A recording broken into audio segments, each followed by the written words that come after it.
Welcome everybody on our how-to on protein. Today we're going to question Allisha on what is choosing some healthy protein options that are going to help you have better overall health. So first question, what foods can I choose from a healthy protein group? So you can look for some lean cuts of meat.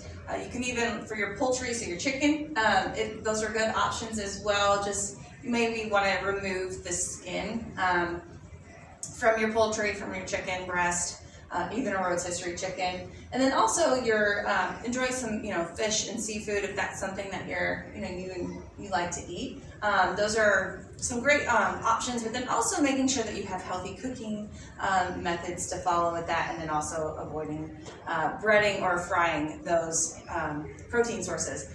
You also want to limit your processed meats, so like hot dog, sausage, even your bacon is processed, and so avoiding those, because those are going to be higher in fat content, because when they're processed they have to put something in place to help sustain it, so it'll stay longer. They're going to be just higher in those unsaturated fats. You could also consider meatless meals, and then also watching your portions of like nuts and seeds, because they do have a protein content in them, but they're also going to be higher in fat. So it's great to consume those, but also you want to have a good balance with those. I like those. So if I want to choose fish as a protein, I hear it's good, but there are some concerns with mercury. How much fish should I be consuming?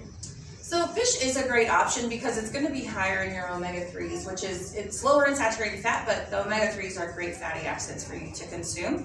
They're just good for your body in general. That's why also they say, just side note, say it's great to take a fish oil because of the omega-3s if you don't enjoy fish. And so then the omega-3s have some heart health benefits involved with those, so it's great to add those in. It is suggested that you consume fish at least twice per week. That does limit the amount of mercury that could be in a fish, but also you want to check, maybe look, like if you're doing some local fish, you want to just check that there aren't any advisories out locally that could have a higher mercury content in those fish. And then obviously for children or women who are pregnant or breastfeeding, just wanting to be a little bit more mindful of those options that you're choosing to eat, because they could be you could be consuming a higher level of mercury. Yeah, that's some good things to consider.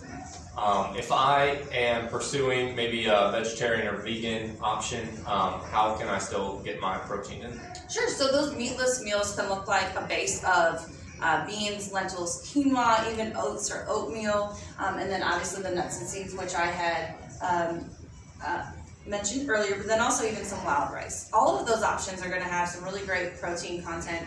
Also, some of them fall along the lines of having carbohydrate as well, so they're going to be really filling, so you don't always necessarily have to have protein to fill you up. But the list can go on and on, so maybe Googling some recipes that have those as a good base, and then going from there. And then also don't forget your fruits and vegetables as well to balance it out. Very good. Well, thank you, Allisha, on letting us know all the different protein sources we can get. If you guys would like to learn more, just see a staff member and we'd be happy to help you out.